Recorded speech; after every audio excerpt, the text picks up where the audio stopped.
Hello, and welcome to episode 2 of my Devlog series for Ardor 2.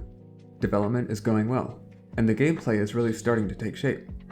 I'm nearing the point where level 1 is fully playable, which will be a big milestone. Last time, I had player cards, an enemy you could hit, and not much else. Since then, I've added quite a few things, such as a reset button that rewinds back to the start of your turn, a settings menu that saves your changes, a draw pile and discard pile that cards cycle through, more player cards including directional slashes and charge, and maybe most importantly, the enemy turn. Many enemies will share behavior, such as moving towards the player. Therefore, I've created a component system that will make creating enemies much easier.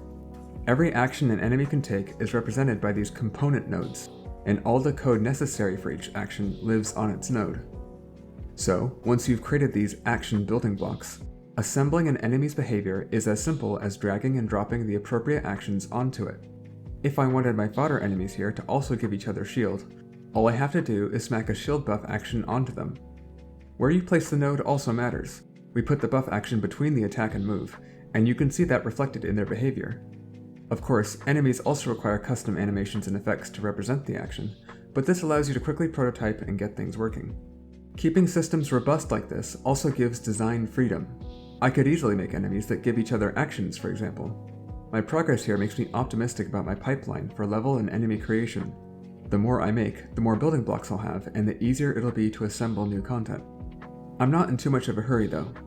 When you're a solo dev, you need to budget your time well.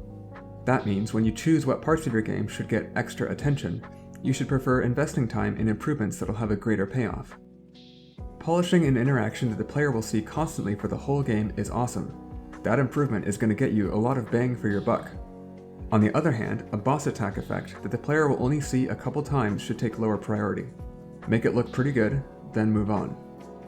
Right now, I'm creating not just level 1, but the template and foundation for all future levels.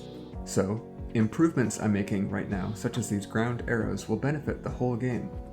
That's why I've been taking care not to rush through this part. All the polish I'm adding currently deserves extra attention. The last major element missing is sound. Sound is perhaps the single biggest ingredient in game feel, and I've been saving it for last as a treat. I'm excited to start plugging in sounds and hear my attacks and effects come to life.